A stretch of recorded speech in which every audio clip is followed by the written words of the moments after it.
내란 우두머리 혐의로 기소된 윤 전 대통령이 1심에서 무기징역을 선고받았습니다. 재판부는 윤 전 대통령이 민주주의의 핵심 가치를 근본적으로 훼손했다고 지적했습니다. 먼저 안동준 기자입니다. 12.3 비상계엄과 관련해 내란 우두머리 혐의로 기소된 윤석열 전 대통령이 1심에서 무기징역을 선고받았습니다.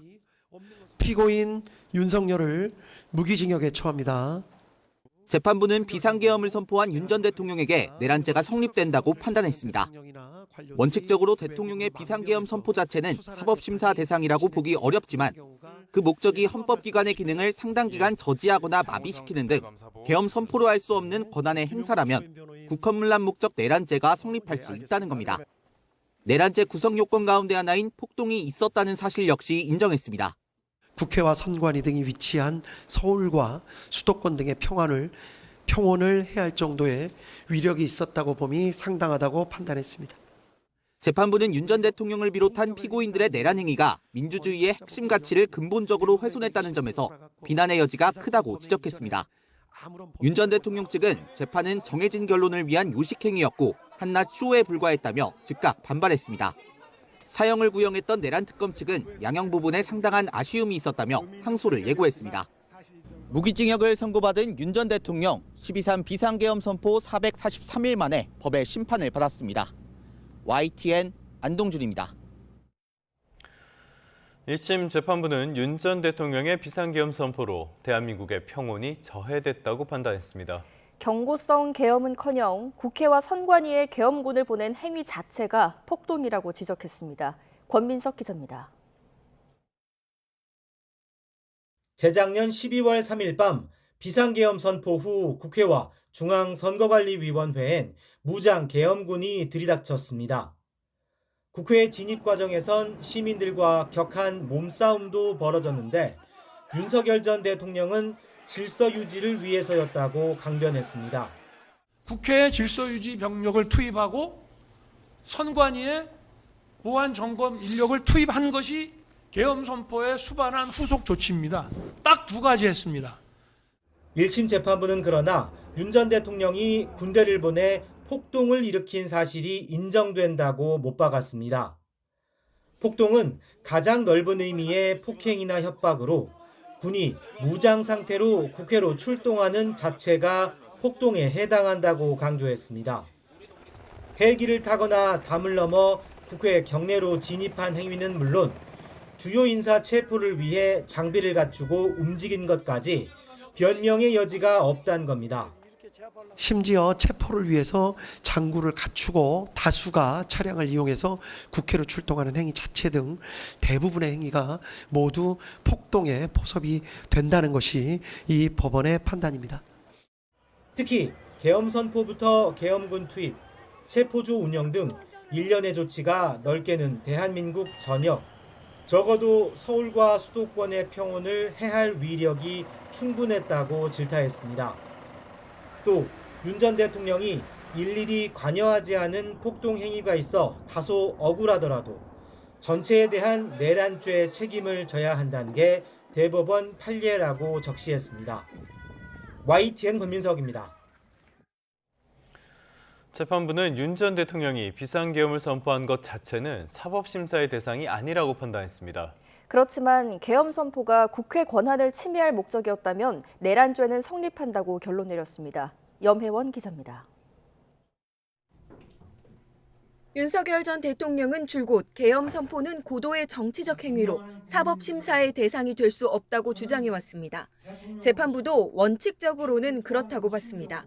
계엄 선포 자체를 사법심사의 영역으로 가져와 실체적 요건을 따지는 것은 향후 필요한 경우 대통령의 판단을 주저하게 만들 수 있다는 겁니다. 다만 12.3 비상계엄의 경우 계엄 그 자체가 아닌 내란으로 봐야 한다고 명시했습니다. 비상계엄 선포로도 할 수 없는 국회의 권한을 침해했다는 이유입니다. 비상계엄을 하더라도 국회의 권한을 침해하거나 행정사법의 본질적인 기능을 침해할 수 없는데 이를 목적으로 해서 비상계엄을 선포하는 것이라면 형법 제91조 제2호가 적용되는 국헌문란 목적 내란죄가 성립할 수 있다는 것이 이 법원의 판단입니다. 또 당시 야당이 탄핵과 예산 삭감 등으로 정부의 발목을 잡았기 때문에 비상계엄을 선포할 수밖에 없었다는 윤 전 대통령의 주장도 일축했습니다. 그럴 만한 이유가 있었다고 해서 잘못된 행동이 정당화되지는 않는다고 꼬집었습니다. 국회의 기능을 제대로 할 수 없게 만들려는 목적을 가지게 되었던 것이고 그 목적을 이루기 위한 수단으로 비상계엄, 병력 출동 및 국회 봉쇄 시도 등의 행위에 나아간 잘못을 저지른 것은 명백하게 구분되어야 합니다. 성경을 읽는다는 이유로 촛불을 훔칠 수는 없습니다. 결국 양측이 치열하게 맞붙은 쟁점이었던 내란죄 성립 여부는 국헌문란 목적으로 실력을 행사한 것이라는 법원의 판단으로 명암이 갈렸습니다. YTN 염혜원입니다. 다만 재판부는 스모킹 건으로 여겨진 노상원 전 정보사령관의 수첩은 증거로서 신빙성이 낮다고 봤습니다. 또 윤석열 전 대통령이 계엄을 1년 전부터 준비했다는 특검의 주장도 정황이 부족하다고 판단했습니다. 신귀혜 기자입니다. 12.3 비상계엄 비선으로 지목된 노상원 전 국군 정보사령관이 계엄 준비 과정을 기록한 수첩은 특검 수사 과정에서 결정적 증거로 여겨졌습니다. 수거팀 단어 등이 주요 정치인 체포를 암시했다고 판단한 겁니다. 특검은 수첩 첫머리에 적힌 시점은 계엄을 언제부터 준비했는지 가늠할 수 있다고 주장했습니다. 그러나 1심 재판부는 수첩의 작성 시기를 정확히 알 수 없고 일부 내용은 사실과 일치하지 않는 부분이 있다고 봤습니다. 모양, 형상, 필기, 형태, 내용 등이 조악한 데다가 보관하고 있던 장소, 보관 방법 등에 비추어 보더라도 그렇게 중요한 사항이 담겨져 있던 수첩이라고 보기에는 무리가 있습니다. 재판부는 윤 전 대통령이 장기 독재를 위해 계엄을 1년 전부터 계획했다는 특검 주장도 배척했습니다. 군 지휘관들과 삼청동 안가 등에서 식사하며 내뱉었던 발언은 단순한 불만 토로이자 하소연이라고 볼 여지가 적지 않다고 봤습니다. 쿠데타 계획을 정밀하게 세운 정황도 사실상 찾아보기 어렵다고 설명했습니다. 지나치게 준비가 허술하고 국회를 무력화시킨 후의 계획 등에 관해 별다른 증거나 자료, 흔적 같은 것도 찾아볼 수가 없습니다. 재판부는 피고인들이 순간적인 판단을 잘못했다고도 언급했는데 계엄 선포에 따른 피해는 막심하다고 짚었습니다. YTN 신계입니다. 윤 전 대통령의 내란 우두머리 혐의 1심 선고는 서울중앙지방법원 417호 대법정에서 진행됐습니다. 전직 대통령 4명이 거쳐간 곳에서 윤 전 대통령은 무기징역을 선고받았습니다. 이만수 기자의 보도입니다. 서울중앙지방법원 417호 대법정은 전직 대통령 4명에 대한 재판이 열린 역사적 장소입니다. 지난 1996년에는 전두환, 노태우 두 전직 대통령에 대한 재판이 417호 법정에서 열렸습니다. 당시 법원은 12.12 군사반란과 5.18 내란 혐의로 전 씨에게 사형을, 노 전 대통령에게는 무기징역을 선고했습니다. 박근혜 전 대통령은 2명의 전 대통령 이후 21년 만에 417호 법정 피고인석에 섰습니다. 국정농단 사건으로 기소된 박 전 대통령은 이곳에서 징역 24년을 선고받았습니다. 다음 해에는 이명박 전 대통령이 다스 비자금 조성 등 혐의로 역시 417호 법정에서 징역 15년이 선고됐습니다. 내란 우두머리 혐의를 받는 윤석열 전 대통령도 417호 법정을 피해가지 못했습니다. 윤 전 대통령은 전두환 씨와 같은 내란 혐의로 역시 사형이 구형됐습니다. 30년 만에 전직 대통령의 내란 혐의를 심리한 지귀현 재판부는 윤 전 대통령에게 무기징역을 선고했습니다. 이제 전직 대통령 5명을 단죄한 417호 대법정은 또 한 번 역사를 남기게 됐습니다. YTN 이만수입니다. 윤 전 대통령뿐만 아니라 주도적으로 내란에 참여한 중요 임무 종사자들에게도 중형이 선고됐습니다. 특히 김용현 전 국방부 장관의 경우 비상계엄을 주도적으로 준비하고 내란 행위를 조장한 측면이 있다며 징역 30년을 선고했습니다. 이문석 기자입니다. 재판부는 우선 김용현 전 국방부 장관에게 징역 30년을 선고했습니다. 특검 구형량인 무기징역보단 줄었지만 내란 중요 임무 종사자 가운데 가장 높은 형량입니다. 재판부는 김 전 장관이 계엄 선포를 건의하고 직접 포고령을 작성하는 등 비상계엄을 주도적으로 준비했다고 판단했습니다. 특히 윤 전 대통령의 비이성적 결심을 옆에서 부추겼다고 꼬집었습니다. 피고인 윤석열의 비이성적 결심을 옆에서 조장한 측면이 있는 것으로도 보입니다. 재판부는 또 김 전 장관이 국회와 선관위, 민주당 당사 출동 등을 사전에 계획했고 독단적으로 부정선거 수사 계획을 마련했다고 봤습니다. 이 부정선거 수사 등과 관련해 김 전 장관과 치밀한 계획을 세웠던 노상원 전 정보사령관에겐 징역 18년이 내려졌습니다.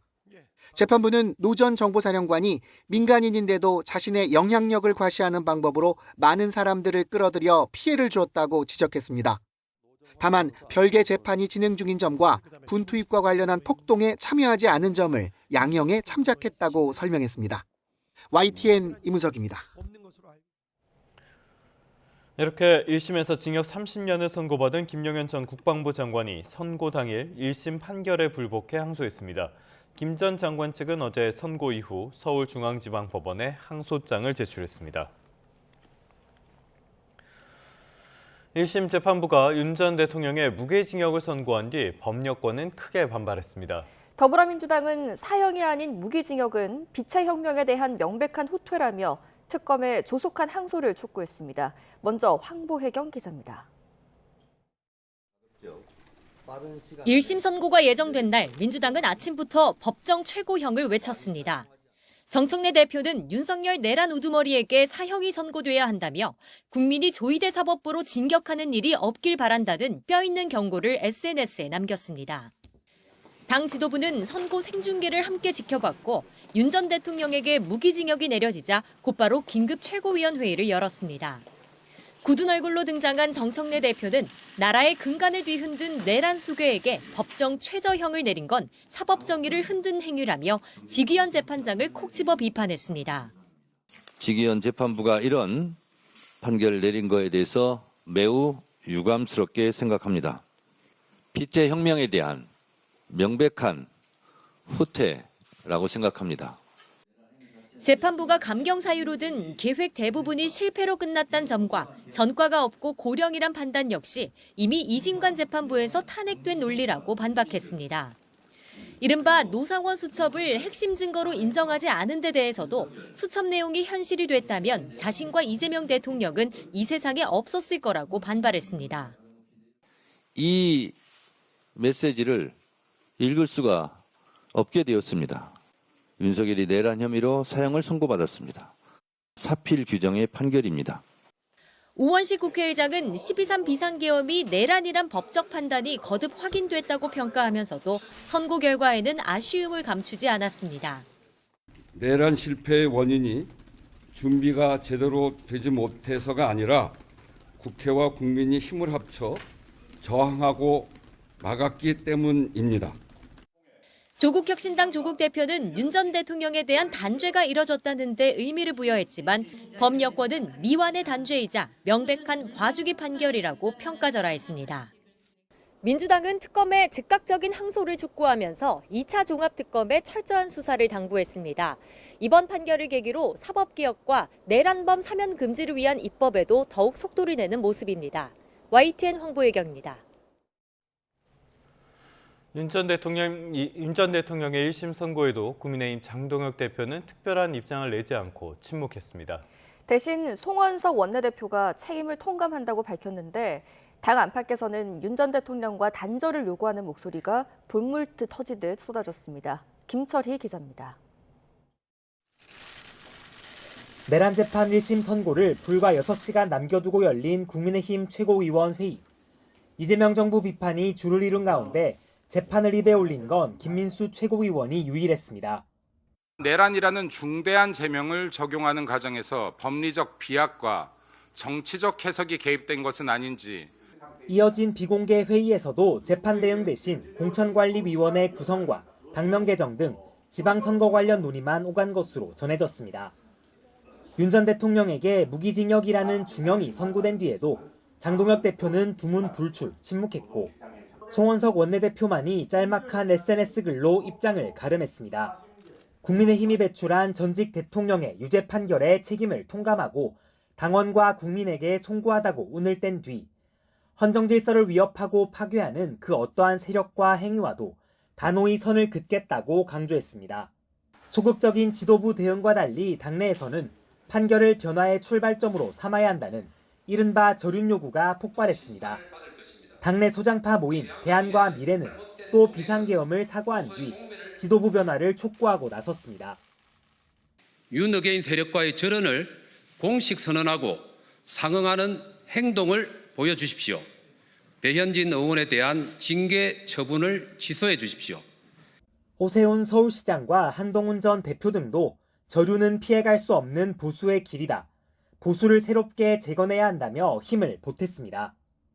1심 선고 결과를 무겁되 마땅하다고 평가한 개혁신당 이준석 대표는 보수가 다시 신뢰받는 선택지로 서도록 묵묵히 길을 닦겠다고 밝혔습니다. 과거 권력과 절연하지 못한 정당은 미래로 가지 못합니다. 이재명 대통령과 민주당도 이 판결을 남의 일로 볼 수 없습니다. 장동혁 대표는 숨고르기에 들어갔습니다. 입장 발표를 예고했다지만 절윤보다는 보수 통합과 변화에 방점이 찍힐 것으로 보여 당 안팎의 반발을 달랠 수 있을지는 미지수입니다. YTN 김철입니다. 네, 다음 소식입니다. 연휴 기간 내내 이어진 이른바 부동산 설전의 여진이 계속되고 있습니다. 더불어민주당은 장동혁 대표의 노모를 언급하면서 국민의힘은 이재명 대통령의 SNS를 정치를 깎아내리면서 수위 높은 공방을 이어갔습니다. 임성재 기자입니다. 민주당은 설 연휴가 끝나자마자 이재명 대통령과 SNS로 다주택자 설전을 주고받은 국민의힘 장동혁 대표를 도마 위에 올렸습니다.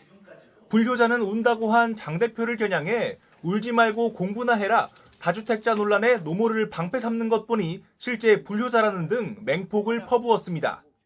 어머니를 정치 한복판에 소환하면서까지 불로소득 기득권을 유지하려는 모습이 참으로 애처롭습니다.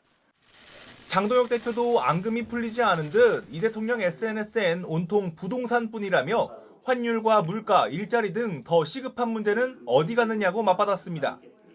특히 야당 대표도 호통치는 이 대통령이 왜 미국 트럼프 대통령 앞에선 작아지는지 모르겠다며 SNS로라도 관세 협상을 잘해달라고 비꼬았습니다. 대통령이 주신 SNS 질문에 답하느라 이번 설은 차례도 못 지내고 과로사할 뻔했습니다. 부동산 공방이 감정 싸움으로 치달은 양상인데 다음 주 입법 시간표까지 고려하면 전국은 더 경색될 일만 남았습니다. 민주당은 오는 24일 본회의를 시작으로 행정통합법부터 각종 사법 검찰개혁 법안까지 말 그대로 입법 전쟁을 치르겠다는 뜻을 재확인했습니다. 발목 잡기 하는 식으로 필리버스터를 한다라고 하면 부득이하게 저희는 국회법을 개정해서라도 민생 법안들을 처리하겠다. 덩달아 친명계 80여 명으로 구성된 이른바 대통령 공소취소 모임도 서울을 시작으로 전국 순회 여론전에 돌입했습니다. 국민의힘은 집권여당 돌격대를 앞세워 사법 시스템을 파괴하려는 것이냐며 필리버스터 결사항전을 예고했습니다. 한마디로 사법 파괴 악법 또는 이재명 일병 구하기 사법 장악 법안이 적절한 호칭 아니겠습니까? 휴지기가 될 거라고 예상했던 설 명절 연휴가 되려 공방전에 기름을 부은 격이 됐습니다. 개혁 완수와 강한 견제, 제각각 설 민심을 읽은 여야가 맞부딪히는 2월 임시국회에선 협치를 기대하긴 어려워 보입니다. YTN 임성재입니다. 이재명 대통령이 설탕과 밀가루 같은 생필품 가격 담합을 강도 높게 비판했습니다. 망국적 부동산 공화국을 극복해야 한다는 입장도 재차 강조하면서 정치권의 협조를 부탁했습니다. 홍민기 기자입니다. 설 연휴 뒤 첫 보좌진 회의를 주재한 이재명 대통령은 민생 경제 전반에 담합 행위가 뿌리 깊게 퍼져 있다고 지적했습니다. 설탕과 밀가루, 교복, 부동산 등을 콕 집어 언급하며 담합을 근절해야 한다고 말했습니다. 시장 지배력을 악용한 이런 담합 행위는 공정한 경쟁을 가로막고 시장 신뢰를 훼손하며 국민 경제 발전을 방해하는 암적 존재입니다. 반시장적 행위에는 형사처벌보다 경제적 제재가 필요하다며 강도 높은 조치도 주문했습니다. 반시장적 행위가 반복될 경우에는 아예 시장에서 영구적으로 퇴출시키는 방안도 적극 검토해야 합니다. 앞서 이 대통령은 설탕, 밀가루 업체들의 담합에 대해 독과점을 이용해 국민에게 고물가를 강요하는 행위는 반드시 바로잡아야 한다고 지적해왔습니다. 담합을 통해 올린 물가를 정상화할 수 있도록 가격 조정 명령 제도 등 철저한 관리도 당부한 바 있습니다. 이 대통령은 망국적인 부동산 공화국을 극복해야 한다는 정책 실현 의지도 거듭 강조했습니다. 연휴 기간 SNS로 공방을 주고받았던 장동혁 국민의힘 대표를 겨냥한 듯 정치권의 협조도 당부했습니다. 국민과 함께 좌고우면하지 않고 미래를 향해 전력 질주해 가겠습니다. 우리 정치도 사사로운 이익이나 작은 차이를 넘어 힘을 모아주시기를 당부드립니다. 이 대통령은 참모들과 과학기술 인재 확보 전략 방안 등에 관해서도 토론한 것으로 전해졌습니다. 이 대통령은 지방정부가 환경미화원들의 적정 임금을 보장하고 있지 않다는 지적에 대해 전수조사를 통해 미지급된 임금을 신속히 지급할 것을 지시했습니다. YTN 홍민기입니다. 밀가루 업체들의 담합 의혹 사건과 관련해 공정거래위원회가 제재 절차에 착수했습니다. 공정위는 최근 CJ제일제당과 대한제분 등 주요 제분업체들에게 심사보고서를 발송했습니다. 심사보고서는 공정위 심사관이 위법 혐의와 제재 의견을 담아 작성하는 문서로 검찰의 공소장 격에 해당합니다. 설 연휴가 끝난 첫날 코스피가 3% 올라 사상 처음으로 5,600선에 올랐습니다. 코스닥 지수는 5% 가까이 급등하면서 올해 두 번째로 매수 사이드카가 발동됐습니다. 류환홍 기자입니다. 설 연휴 첫날 코스피가 3% 오른 5,670선에 안착해 종가 기준 사상 최고치를 경신했습니다. 코스피는 개장 직후 5,600선을 넘었고 5,680선까지 돌파해 장중 최고치도 기록했습니다. 외국인과 개인이 순매도를 했지만 기관이 1조 6천억 원 순매수를 해 지수를 끌어올렸습니다. 삼성전자는 5% 가까이 급등해 사상 처음으로 19만 전자 기록을 세웠고 SK하이닉스도 2% 가까이 상승 마감했습니다. 휴장 기간에 뉴욕 증시에서 AI 관련주가 강세를 보인 결과로 반도체주가 급등했고 조선주와 증권주도 강세를 보였습니다. 연휴 기간 미국 주식시장이 메모리 반도체 기업을 중심으로 주가 상승이 이어졌기 때문에 연휴 기간에 대한 불확실성이 사라지면서 삼성전자가 주도하는 강세장이 이어질 수 있었습니다. 코스닥 지수는 기관과 외국인의 동반순 매수로 코스피보다 더 가파른 상승세를 나타내 5% 가까이 오른 1160선에서 장을 마쳤습니다. 코스닥 지수 급등으로 5분간 프로그램 매매를 정지하는 매수 사이드카가 발동됐는데 올해 들어 지난달에 이어 두 번째였습니다. 최근 정부의 코스닥 활성화 정책 기대감이 반영된 것으로 보이며 바이오와 로봇 2차 전지 중심으로 코스닥 시가총액 상위 종목 대부분 상승했습니다. 설 연휴 직전 1,450원대를 넘었던 원달러 환율은 1,440원대로 내려갔습니다. 1,451원에서 출발한 원달러 환율은 장 초반 1,453원까지 올랐지만 시간이 가면서 급격히 하락해 1,445원까지 내려갔습니다. YTN 유환홍입니다. 경제 한 줄 뉴스입니다. 아파트를 포함한 서울 집값 오름폭이 전월 대비 0.91% 상승하며 두 달 연속으로 확대됐습니다. 코스피 고공행진으로 돈을 빌려 투자하는 이른바 빅2 열풍이 불고 있는 가운데 은행권 신용대출 금리가 뛰면서 잠재적 위험이 커지고 있습니다. 내수 부진에 대출이 있는 자영업자 20명 가운데 1명은 빚을 제때 갚지 못하는 것으로 나타났습니다. 한국거래소가 코스닥 시장 활성화를 위해 상장 폐지 실질 심사 대상을 늘리고 개선 기간을 크게 단축하기로 했습니다. 금융감독원이 빗썸의 60조 원 규모 비트코인 오지급 사태에 대한 검사를 이달 말까지 연장했습니다. 한국 맥도날드가 오늘부터 일부 메뉴 가격을 인상한다고 밝혔습니다. 평균 인상률은 2.4%입니다. 지금까지 경제 한 줄 뉴스였습니다. 네, 사건 사고 소식입니다. 경찰이 모텔 연쇄살인 사건의 피의자 김모 씨가 사전에 범행을 계획하거나 은폐하려고 한 정황을 포착했습니다. 정확한 범행 동기를 밝히기 위해서 사이코패스 검사를 실시하고 결과를 기다리고 있습니다. 양동훈 기자입니다. 김 씨에게 살인 혐의를 적용한 경찰은 범행 이후 김 씨 행동에서도 수상한 정황을 포착했습니다. 지난 9일 약물이 든 음료를 마시고 피해자가 쓰러지자 김 씨는 모텔을 떠나며 피해자에게 카카오톡 메시지를 남겼는데 피해자가 영화를 보다가 갑자기 잠들었다며 치킨을 사주고 택시비를 줘서 고맙다는 내용이 담긴 것으로 전해졌습니다.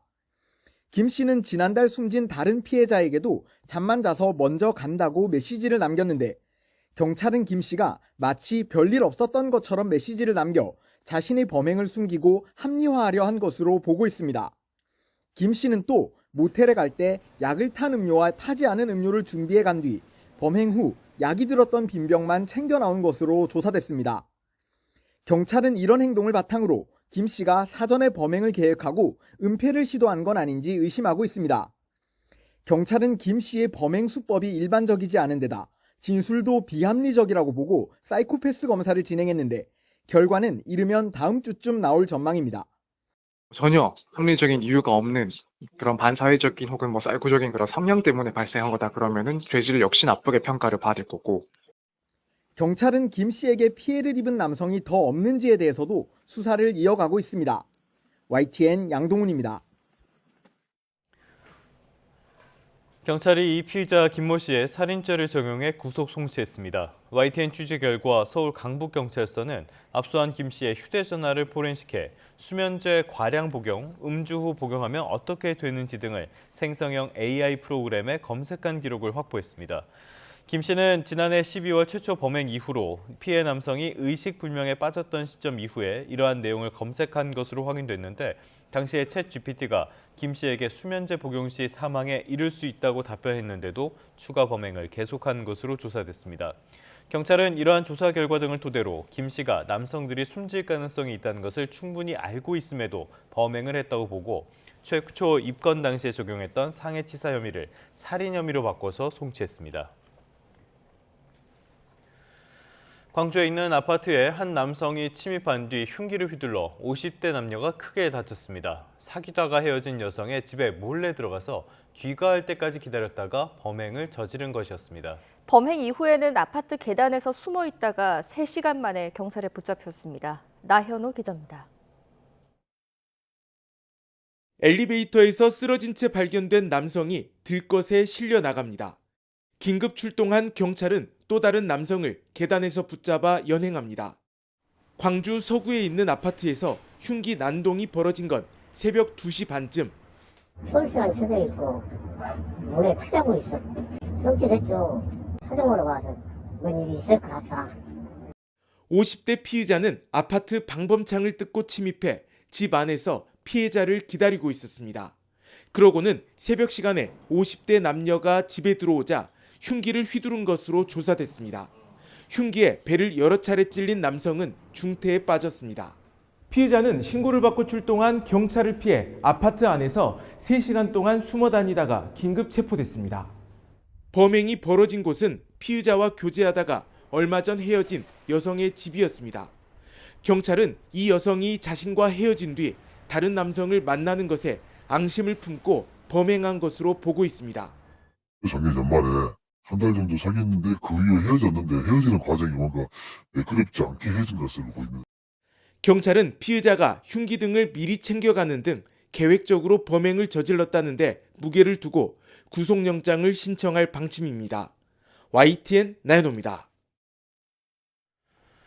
인천 강화군에서 도로 구조물과 충돌한 전기차 택시에 불이 나 운전기사가 숨졌습니다. 인천 경서동에서는 화물차가 가로등을 들이받아 옆으로 넘어지는 사고가 있었습니다. 사건 사고 소식 윤태인 기자가 종합했습니다. 나무 앞에 서 있는 택시를 향해 소방대원들이 물줄기를 쏘아댑니다. 오전 10시 반쯤 인천 광화군 남산리에서 내리막길을 달리던 전기차 택시가 도로 옆 조경수와 바위 등 구조물과 부딪히면서 불이 난 겁니다. 달리다가 충격으로 화재가 난 걸로 추정이고 차량을 이동 조치한 다음에 수주를 이용해서 진압했거든요. 불이 난 택시는 모두 탔고 택시 안에 있었던 70대 남성 운전자가 숨졌습니다. 커다란 화물차가 도로 위에 덩그러니 옆으로 넘어져 있습니다. 인천 경서동에서 2.5톤 화물차가 가로등을 들이받고 넘어진 건 오전 10시 10분쯤입니다. 이 사고로 편도 6차로 가운데 2개 차로가 한때 통행이 통제됐고 다친 사람은 없는 것으로 파악됐습니다. 화물차 운전자는 브레이크가 제대로 작동하지 않았고 앞 차량을 피하려다가 가로등을 들이받았다는 취지의 진술을 한 것으로 전해졌습니다. 경기 파주시 문산읍에 있는 공터에서는 버스가 울타리를 들이받은 뒤 건너편 철길로 떨어졌습니다. 버스 안에 승객은 없었고 이 사고로 70대 버스 기사도 다치진 않은 것으로 파악됐습니다. 경찰은 기어 변경 도중 사고가 났다는 취지의 운전자 진술 등을 토대로 사고 경위를 조사하고 있습니다. YTN 윤태인입니다. 오늘은 큰 일교차를 염두에 두셔야겠습니다. 아침에는 쌀쌀해도 낮 동안 기온이 크게 오르겠는데요. 오늘 서울 한낮 기온이 13도까지 올라 어제보다 5도 또 예년보다는 7도가량 오르겠습니다. 옷차림에 신경 쓰시기 바랍니다. 오늘 하늘은 대체로 맑겠지만 대기 정체로 인해 낮 동안 수도권과 영서 지역은 공기가 탁하겠고요. 영남을 중심으로는 대기가 매우 건조하겠습니다. 바람도 강하게 불어서 산불이 나지 않도록 조심하셔야겠습니다. 자세한 지역별 현재 기온 살펴보겠습니다. 현재 서울이 0.8도, 대구 0도로 출발하고 있고요. 한낮 기온은 서울이 13도, 대구 16도까지 오르겠습니다. 특히 내일은 서울 낮 기온이 17도까지 올라서며 봄처럼 따뜻하겠습니다. 이후 일요일에는 전국 곳곳에 비나 눈 예보가 들어있는데요. 비가 내린 뒤에는 기온이 다시 내려갈 전망입니다. 날씨였습니다. 이 시각 주요 뉴스입니다. 1심 재판부는 무기징역을 선고한 이유로 윤 전 대통령이 군을 출동시켜 대한민국의 평온을 저해한 점을 지적했습니다. 경고성 계엄은커녕 국회와 선관위에 계엄군을 보낸 행위 자체가 폭동이라는 판단입니다. 청와대는 윤석열 전 대통령에 대한 선고 결과에 대해 별도의 입장이 없다며 말을 아꼈습니다. 다만 반국가 범죄는 다시는 일어나선 안 된다며 내란 청산 의지는 거듭 강조했습니다. 설 연휴가 끝난 첫날 코스피가 3% 올라 사상 처음 5,600선으로 올라섰습니다. 코스닥 지수는 5% 가까이 급등하면서 올해 두 번째로 매수 사이드카가 발동됐습니다. 성범죄자 제프리 앱스타인 파문에 연루된 앤드류 전 영국 왕자가 경찰에 체포됐습니다. 영국 국왕과 총리는 법대로 처리돼야 한다며 거리를 두는 모습입니다.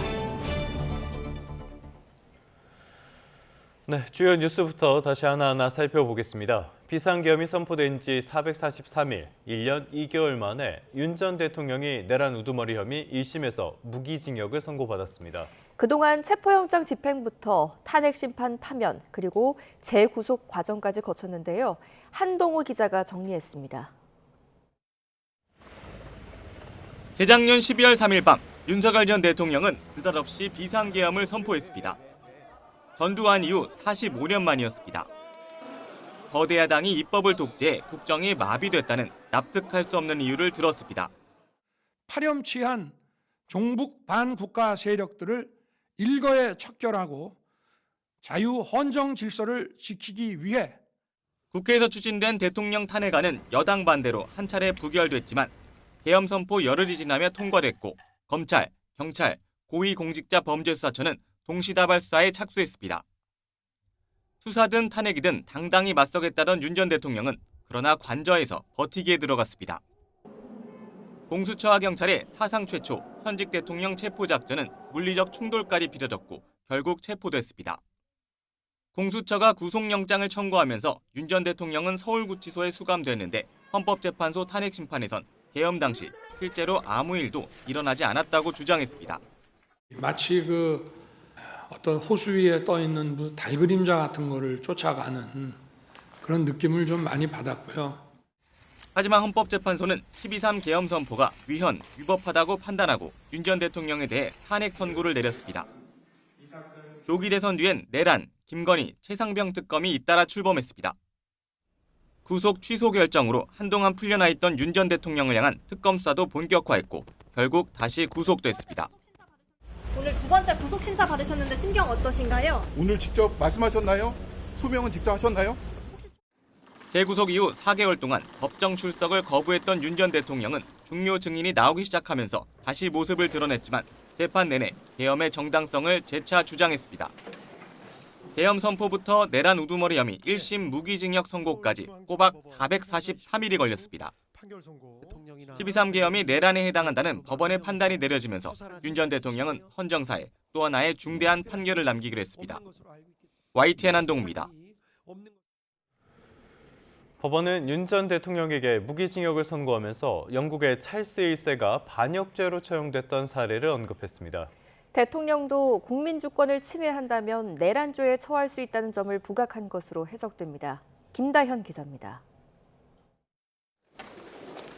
법원은 국헌문란 목적의 내란죄 의미를 설명하면서 17세기 영국 국왕 찰스 1세 사례를 들었습니다. 찰스 1세는 세금 문제 등으로 의회와 갈등을 빚다 내전 끝에 반역죄로 사형당한 인물입니다. 잉글랜드 왕 찰스 1세는 직접 군대를 이끌고 의회 의사당에 난입해서 그 자리에서 의회를 강제로 해산시키는 일이 있었다는 점을 재판부는 기존에는 왕에 대한 범죄로 인식되던 반역죄가 이 사건을 계기로 달라졌다고 설명했습니다. 왕이라도 국민주권을 침해했다면 반역죄가 성립된다는 개념이 퍼졌다는 겁니다. 이때 판결을 살펴보면 왕이 국가에 대해서 반역을 하였다는 사실을 명백하게 인정을 한 것을 알 수 있습니다. 재판부는 우리 형법 역시 내란죄의 본질은 주권 침해로 보고 있다며 대통령이라도 국헌문란 목적 내란죄에 해당할 수 있다고 밝혔습니다. 대통령이 내란을 일으킬 이유가 전혀 없다라는 취지로 주장했기 때문에 그러한 주장을 탄핵하고자 여러 가지의 역사적인 서술 부분을 이야기한 것이 아닌가 싶고요.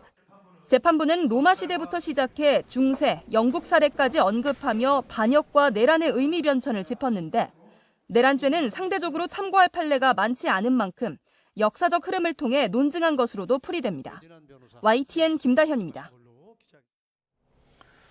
재판부는 윤 전 대통령 내란 혐의에 대한 고위공직자 범죄수사처의 수사권도 인정했습니다. 공수처는 선고 직후 법원이 수사 권능에 대해 명확한 기준을 제시했다며 환영의 입장을 밝혔습니다. 권준수 기자입니다. 공수처가 내란죄를 수사할 수 있는가는 윤석열 전 대통령 재판 내내 핵심 쟁점이 됐습니다. 윤 전 대통령 측은 공수처 체포방해 혐의 재판부터 내란 혐의 재판에 이르기까지 이 문제를 물고 늘어졌습니다. 이런 논쟁을 의식한 듯 직위원 재판부는 선고 시작부터 수사권 여부를 판단했습니다. 먼저 재판부는 대통령의 불소추 특권은 직책의 원활한 수행을 보장하는 것이지 수사까지 제한하는 취지는 아니라고 봤습니다. 이를 설명하면서 대만과 일본 헌법까지 언급했습니다. 우리 헌법 조문은 대만 헌법, 중화민국 헌법 조문을 참고한 것으로 보이는데 공수처의 내란죄 수사권 역시 직접 관련성이 있다며 인정했습니다. 효율적인 수사나 피의자의 방어권을 어렵게 만드는 결과가 되지 않는다면 수사 과정에서 인지한 죄를 수사하는 건 문제가 없다고 짚었습니다. 이 사건의 경우는 직접 관련성이 인정되고 규범적 의미에서 살펴보더라도 효율적인 수사에 등의 필요가 크다는 점을 부인할 수가 없습니다. 공수처는 법적 권한과 수사 권능에 대해 법원이 명확한 기준을 제시했다는 점에 의미가 있다며 법원 판단에 존중의 뜻을 밝혔습니다. YTN 권준수입니다. 내란 우두머리로 법원 판단을 받게 된 사례는 전두환 이후에 30년 만입니다. 당시 전 씨의 대법원 판결이 이번 판결에서 국헌문란 목적을 판가름하는 핵심 근거 가운데 하나로 인용됐습니다. 김영수 기자입니다. 내란 우두머리 혐의로 1996년 1심에서 사형을 선고받은 전두환 씨는 항소심에서 무기징역으로 감형됐고 대법원에서 확정됩니다. 당시 대법원은 보안사령관이던 전 씨가 국무회의장에 병력을 투입한 뒤 헌법기관인 국무총리와 국무회의 권한을 배제한 점 등을 내란죄 성립의 주요 근거로 삼았습니다. 그러면서 국가기관을 영구히 폐지하지 않더라도 사실상 상당 기간 기능을 제대로 할 수 없게 만드는 경우 형법상 국헌문란의 목적에 해당한다고 판시했습니다. 해당 논리는 전 씨와 같은 법정에 서게 된 윤석열 전 대통령에게도 그대로 적용됐습니다. 윤 전 대통령이 국회 기능을 상당 기간 마비시키려 한 점을 지적한 겁니다. 국회의 권능을 침해하려는 국헌문란의 목적을 가지고 군을 동원해 폭동을 일으키는 것에 해당한다고 할 수 있기 때문입니다. 또 다른 핵심 구속 요건이었던 폭동 행위에 대해서도 당시 판결이 잣대가 됐습니다. 대법원은 폭동이 가장 넓은 의미의 폭행과 협박이라며 그 정도는 한 지방의 평온을 해할 정도의 위력이 있어야 한다고 판시했는데 윤 전 대통령 사건 재판부는 비상계엄 선포부터 체포조 편성과 운영까지 모두가 이러한 폭동 행위에 해당한다고 봤습니다. 또 대한민국 전역, 적어도 서울과 수도권의 평온을 해할 위력이 있었다고 판단했습니다. YTN 김영수입니다. 윤 전 대통령의 내란 우두머리 혐의 1심 선고가 진행되는 동안 법원 인근에서는 찬반 집회가 이어졌습니다.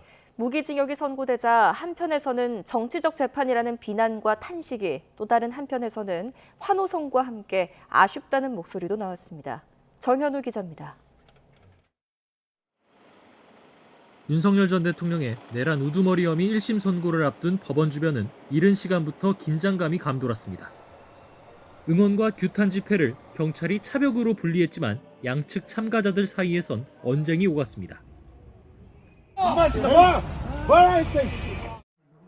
그리고 무기징역이 선고되자 윤 전 대통령 지지자들은 탄식과 함께 재판부에 대한 비난을 쏟아냈습니다. 저는 이 재판에 대해서 받아들일 수가 없습니다. 반면 규탄 집회에선 환호성이 터져 나왔는데 일부에선 사형이 선고됐어야 한다며 아쉬워하는 반응도 보였습니다. 이번 선고는 법률이 규정한 책임을 물은 최소한의 결과일 뿐입니다. 집회에 나서지 않았더라도 많은 시민이 곳곳에서 재판 생중계를 지켜보며 1심 선고 결과에 큰 관심을 보였습니다. 많은 사람들이 다 무서워하셨을 것 같아서 무기징역 받은 게 맞다고 생각합니다. 이게 법치가 살아있는 것 같아서 개인적으로는 좋습니다. 역사적으로 다음부터는 이런 일이 없어야죠. 시민들은 무엇보다 다시는 비상계엄 같은 일이 반복되지 않기를 간절히 바랐습니다. YTN 정현우입니다. 조지호 전 경찰청장과 김봉식 전 서울경찰청장 등 전직 경찰 수뇌부들도 내란 혐의로 징역형을 선고받았습니다. 법원은 경찰이 군의 출입은 허용하면서 정작 국회의원 등의 출입은 제한했다며 질서 유지 차원이었다는 주장을 배척했습니다. 강희경 기자입니다. 조지호 전 경찰청장과 김봉식 전 서울경찰청장 등 경찰 수뇌부도 내란 중요임무종사 혐의로 1심에서 각각 징역 12년과 징역 10년을 선고받았습니다.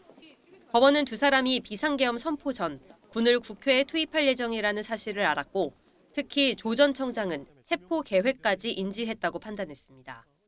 피고인 조지호는 여인형으로부터 별도로 군이 주요 정치인들을 체포하려 한다는 사정까지 들어서 알고 있었습니다. 법원은 이들이 국회 출입 통제를 잠시 해제했다가 포고령 발표 이후 다시 전면 차단에 나섰던 행위에 주목했습니다. 이때 경찰이 군의 출입은 허용하면서 정작 국회의원 등의 출입은 막았다며 질서 유지 차원이었다는 주장을 배척했습니다. 그러면서 이들이 군을 투입해 국회를 봉쇄하거나 정치인을 체포해 국회 기능을 마비시키려는 국헌 문란 목적을 공유하고 있었다고 판단했습니다. 목현태 전 국회 경비대장에 대해서는 혹시나 억울한 사정이 있지 않을까 여러 차례 논의했다면서도 역시 내란에 가담했다고 보고 징역 3년을 선고했습니다. 아쉽지만 다음과 같은 사정에 비추어 보면 피고인 목현태에게도 집합범으로서의 내란죄가 인정된다고 볼 수밖에 없다는 것이 이 법원의 판단입니다. 국회 사무처 관계자들에게 명시적인 항의를 받고 군의 출입이 허용되는 걸 목격했는데도 계속해서 국회의원 등의 출입을 차단했다는 설명입니다. 그러면서 재판부는 목 전 대장이 미필적으로라도 자신의 행위가 국회 마비 목적으로 이뤄지고 있다는 사실을 인식했다고 인정했습니다. YTN 강희경입니다. 네, 이번 판결에서 재판부는 내란죄의 공범 기준을 아주 명확하게 제시했습니다. 한마디로 단순히 폭동에 관여한 것으로는 부족하고 국헌문란이라는 목적을 인식하고 공유해야 내란범으로 성립된다는 겁니다. 이를 근거로 일부 군과 경찰은 무죄를 선고받았습니다. 양희력 기자입니다. 1심 재판부는 내란죄를 일정 규모 이상의 다수가 결합해 함께 저지르는 범죄라고 규정했습니다. 이와 동시에 내란죄에서 폭동은 넓은 의미의 폭행이나 협박을 의미하는데 여기에 일부 관여했다고 해서 전부 내란죄에 해당한다고 보기엔 어렵다고 전제했습니다. 국헌문란의 목적을 인식하고 공유했는지를 판단 근거로 삼아야 한다는 겁니다. 말하자면 폭동행위에 관여했더라도 국헌문란이란 목적을 인식, 공유했다면 내란죄가 성립되고 그렇지 않다면 곧바로 내란죄가 성립한다고 보긴 어렵다고 재판부는 판단했습니다. 다만 국헌문란 목적을 인식하고 공유했는지는 미필적, 다시 말해 범죄 결과가 발생할 가능성을 인식할 정도면 충분하다고 규정했습니다. 국헌문란 목적의 인식 공유는 미필적인 것으로 족합니다. 사후에 폭동행위에 가담하는 과정에서 그러한 목적을 인식, 공유하는 것도 가능하다고 할 것이고 암묵적인 의사소통으로도 가능하다고 할 것입니다. 이를 근거로 재판부는 윤석열 전 대통령을 비롯한 대부분 피고인에 대해 내란죄가 성립한다고 봤습니다. 반면 윤승영 전 국가수사본부 수사기획조정관에 대해서는 방첩사 체포조 지원이 국회 활동을 마비시키려는 목적으로 이루어진 점을 공유하거나 인식했다고 볼 증거가 부족하다는 이유로 김용군 예비역 대령의 경우 노상원계에게 공모하거나 가담한 사실 자체를 인정할 증거가 부족하다는 이유로 내란죄 성립을 인정하지 않고 각각 무죄를 선고했습니다. YTN 양일혁입니다. 네, 이번엔 국제 뉴스 살펴보겠습니다. 트럼프가 이란과의 핵협상에서 합의를 이루지 못하면 나쁜 일이 일어날 것이라며 앞으로 열흘을 시한으로 제시했습니다. 가자 지구 재건을 위한 원조 자금 모금에는 한국도 참여할 것이라고 언급하기도 했습니다. 워싱턴에서 신윤정 특파원입니다. 트럼프 미국 대통령이 가자 지구를 넘어 전 세계 분쟁을 끝내겠다며 만든 평화위원회. 평화를 내건 첫 회의에서 트럼프 대통령은 이란에 대한 군사 공격 가능성을 경고했습니다. 이란을 향해 의미 있는 합의를 해야 한다며 그렇지 않으면 나쁜 일이 벌어질 것이라고 압박한 겁니다. 열흘을 시한으로 제시한 뒤 지난해 6월 미군의 이란 핵시설 폭격에서 한 걸음 더 나갈 수도 있다고 밝혔습니다. If it doesn't happen, it doesn't happen. But bad things will happen if it doesn't. So now we may have to take it a step further, or we may not. 이번 발언은 핵시설을 정밀 타격한 지난해보다 공격 범위가 확대될 수 있음을 시사한 것으로 풀이됩니다. 실제로 미군은 중동의 이라크 침공 이후 최대 규모 군사력을 집결시켜 공격 태세를 과시하고 있습니다. 일촉즉발의 긴장 속에 트럼프 대통령은 회의에 참석한 각국 관계자들 앞에서 평화보다 중요한 것도 저렴한 것도 없다고 강조했습니다. 그러면서 가자 지구 재건을 위해 평화위에 참여하는 9개국이 70억 달러, 우리 돈 10조 원 이상을 기부하기로 했다고 밝혔습니다. 또 일본이 원조 자금 모금 행사를 열기로 했다며 한국 등이 참여할 거라고 소개했습니다. Be attended by other nations in the region, including South Korea, the Philippines, Singapore, and others. And I know that China is going to be involved. 인도네시아 등 5개국은 가자 과도기 치안 유지를 위한 국제 안정 화군을 파병하는 방안도 나왔습니다. 팔레스타인 무장정파 하마스의 무장 해제를 끌어낼 해법은 빠진 채 가자 지구 청사진만 제시되면서 실제 이행 여부는 여전히 미지수라는 평가가 나옵니다. 워싱턴에서 YTN 신윤정입니다. 트럼프 하면 떠오르는 단어 바로 관세가 아닐까 싶은데요. 전 세계를 뒤흔든 트럼프의 관세에도 미국의 무역 적자는 거의 줄어들지 않은 것으로 나타났습니다. 결국 연방정부의 관세 수입만 늘어난 셈입니다. 유투건 기자입니다.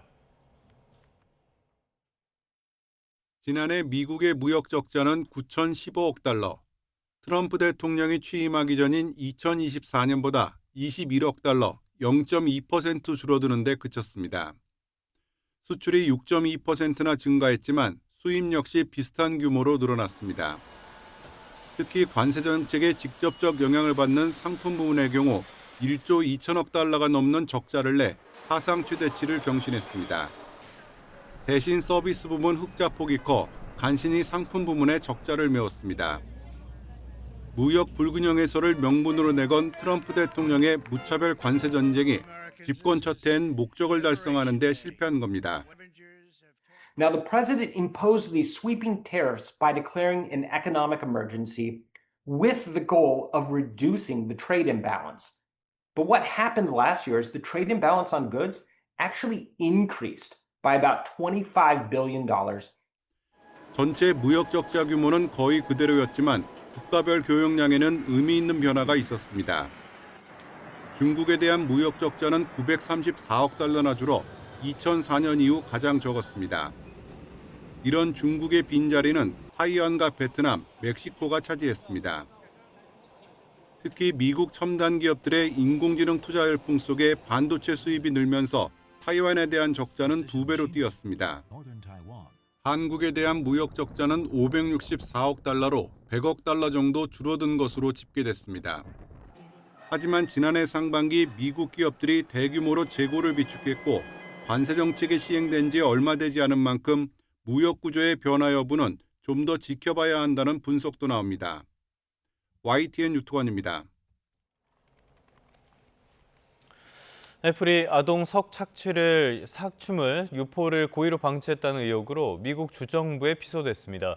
미국 웨스트 버지니아주는 애플의 클라우드 플랫폼이 아동 성착취물 유통수단으로 이용되는 것을 수년 동안 방치했다며 애플을 상대로 소비자 보호 소송을 냈다고 밝혔습니다.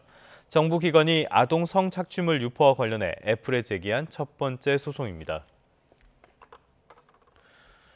미국의 억만장자이자 성범죄자인 제프리 앱스타인 관련 의혹을 받아온 앤드류 전 영국 왕자가 경찰에 체포됐다가 풀려났습니다. 경찰은 찰스 3세 국왕의 사유지에 있는 우두팜을 급습해 공무상 부정행위 혐의로 앤드류 왕자를 체포해 구금했습니다. 찰스 3세의 동생인 앤드류는 앱스타인과의 친분을 유지하면서 앱스타인을 위해 일한 버지니아 주프레가 미성년일 때부터 여러 차례 강제로 성관계를 했다는 의혹으로 왕자 칭호와 모든 훈장을 박탈당했습니다. 다음 소식입니다. 경기도 초고령 마을의 곳곳에 인공지능 기술을 활용한 노인 돌봄 공간인 AI 사랑방이 속속 들어서고 있습니다.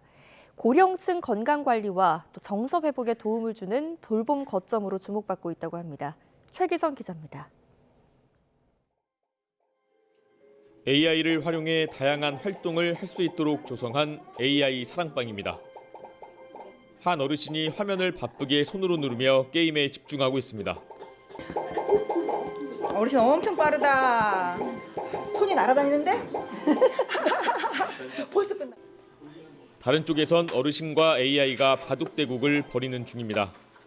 이제 로봇이나 이런 AI나 이런 부분이 시니어들한테는 굉장히 부담스럽고 불편한 단어잖아요. 근데 한번 둘러보니까 친해질 수 있는 좋은 장소가 아닌가 이렇게 생각이 들어서.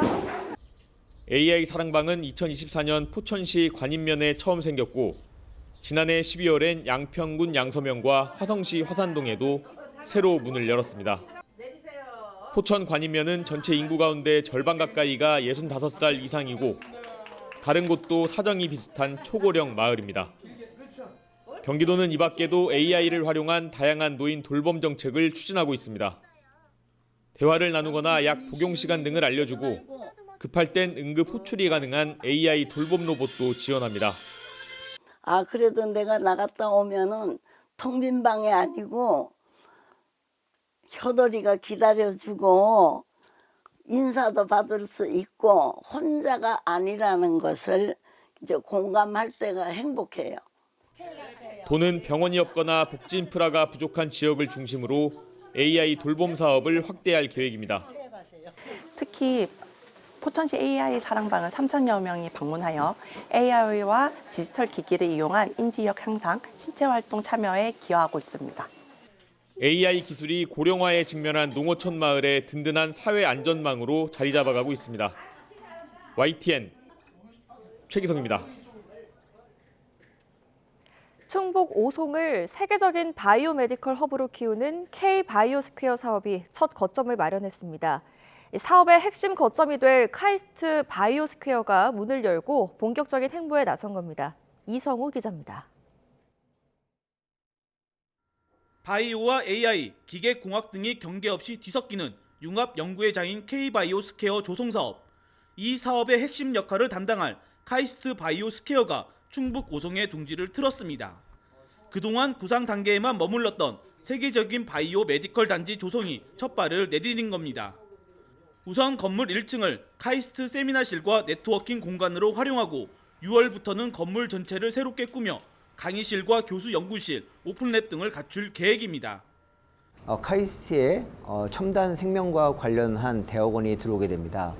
합성 생물학이라든지 유전자 치료제라든지 희귀 난치성 질환 치료를 위해서 산학 협력을 위주로 하는 카이스트는 이곳을 발판으로 오송 첨단 의료산업진흥재단 등과 협력 체계를 구축하고 파킨슨병 치료제, 의료기기 개발 등의 연구를 추진한다는 구상입니다.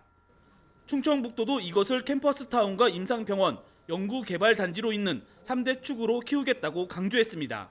이재명 정부 하에서 이것을 공단으로 지정했고 K-바이오스퀘어의 공단이 지정되어 있기 때문에 과기부의 그런 심사가 무난히 통과될 것을 전망합니다.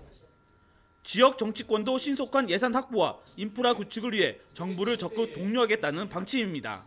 오송 바이오스퀘어 사업이 예정대로 진행이 돼야 됩니다. 그러려면은 예타 면제라든지 여러 가지 국가의 지원이 필요한데, 다만 안정적인 예산 확보와 글로벌 인재 유치가 과제로 남은 가운데 사업을 끌고 갈 물리적 거점이 마련되면서 바이오 메디컬 중심지 조성 사업은 한층 속도를 낼 전망입니다. YTN 이성우입니다.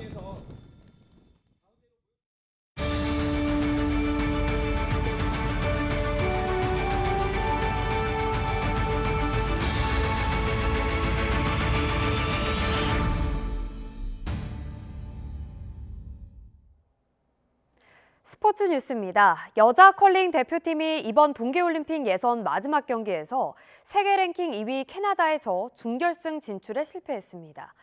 스킵 김민지를 비롯해 서드 김민지, 세컨드 김수지, 리드 설예은, 핍스 설예지로 구성된 우리 대표팀은 이탈리아 코르티나 컬링 올림픽 스타디움에서 열린 라운드 로빈 9차전에서 캐나다에 7대10으로 졌습니다.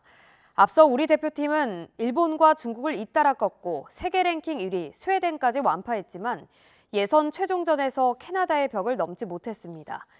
이번 대회 4강에는 스웨덴과 스위스, 캐나다, 미국이 올랐습니다. 한국 봅슬레이의 개척자로 불리는 원윤종이 전체 1위 득표로 국제올림픽위원회 IOC 선수위원회에 당선됐습니다. 한국인 역대 세 번째이자 동계 종목 선수 출신 최초인데요. 이 소식은 이대건 기자가 전해드립니다. 미리 준비한 세 컬레의 신발이 모두 닳도록 열심히 뛰겠다는 원윤종의 각오는 현실이 됐습니다. 이번 올림픽 기간 진행된 IOC 선수위원 투표 결과 원윤종이 후보 11명 가운데 1위로 당선된 겁니다. 2004 아테네 올림픽 태권도 금메달리스트 문대성과 같은 대회에서 탁구 남자 단식 금메달을 획득한 유승민 대한체육회장에 이어 우리나라 역대 세 번째입니다. 한국 동계 종목 출신으로는 최초입니다. 앞서 쇼트트랙 선수 출신 전희경과 썰매 종목의 강강배가 출마했지만 뜻을 이루지 못했습니다. 여태까지 선수들을 많이 만나오고 교류하고 네트워크를 형성했던 게 그래도 좋은 결과로 이렇게 나온 것 같아서 너무 기쁩니다. 원윤종은 한국 봅슬레이 개척자로 불립니다. 2018 평창 대회 때 봅슬레이 남자 4인승 은메달을 목에 걸었고 2022 베이징 대회까지 3차례 올림픽 무대를 밟았습니다. 이후 국제 봅슬레이 스켈레톤 연맹 선수위원으로 활동하며 IOC 선수위원회 꿈을 키웠습니다. 여러 가지 스포츠 행정에 대해서 배우고 선수들을 위해서 앞장서서 제가 먼저 다가갈 수 있고 그렇게 열심히 활동해서 있습니다. 이로써 김재열 국제빙상경기연맹 회장과 함께 우리나라 현역 IOC 위원은 2명으로 늘었습니다. 이제 원윤종은 오는 2034년까지 스포츠 외교관으로 세계를 누비게 됩니다. YTN 이더훈입니다.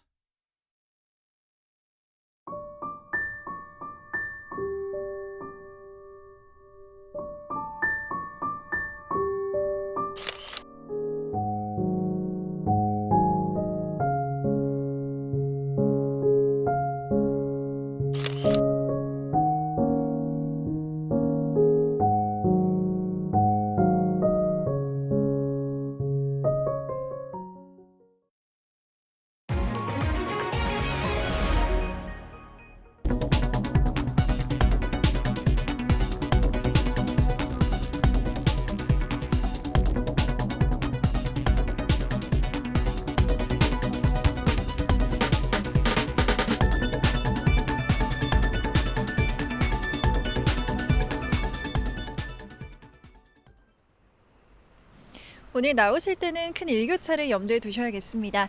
현재 서울 기온은 0.6도로 아침 공기는 제법 쌀쌀하지만 앞으로 기온은 지금보다 10도가량 크게 오르겠습니다. 아침과 낮, 또 낮과 밤의 기온차가 크게 벌어지는 만큼 옷차림에 신경 쓰셔야겠습니다. 오늘 전국 하늘은 대체로 맑게 드러나겠습니다. 다만 대기 정체의 낮부터는 국외 스모그가 유입되면서 중서부를 중심으로 공기가 탁해지겠고요. 충남은 늦은 오후부터, 영동과 충북, 호남과 제주는 밤에 나쁨 수준 보이겠습니다. 자세한 지역별 현재 기온입니다. 서울이 0.6도, 대전 영하 2.5도, 대구 영하 1도로 쌀쌀하지만 어제보단 추위가 덜하고요. 낮 기온은 서울이 13도, 부산 15도, 대구 16도까지 올라 온화하겠습니다. 특히 내일은 서울 낮 기온이 17도까지 올라서며 봄처럼 따뜻하겠습니다. 다만 일요일에는 전국 곳곳에 비나 눈이 내리겠고 비가 내린 뒤에는 기온이 다시 내려갈 전망입니다. 한편 올림픽이 열리고 있는 밀라노에서는 흐린 날씨가 이어지겠고요. 낮 기온은 16도까지 올라 추위 걱정은 없겠습니다. 영남을 중심으로는 대기 건조함이 계속되겠습니다. 바람도 강하게 불어서 산불 등 대형 화재 사고에 더욱 각별한 주의가 필요하겠습니다. 지금까지 YTN 정수현입니다. 뉴스타트 3부 잠시 뒤에 계속됩니다.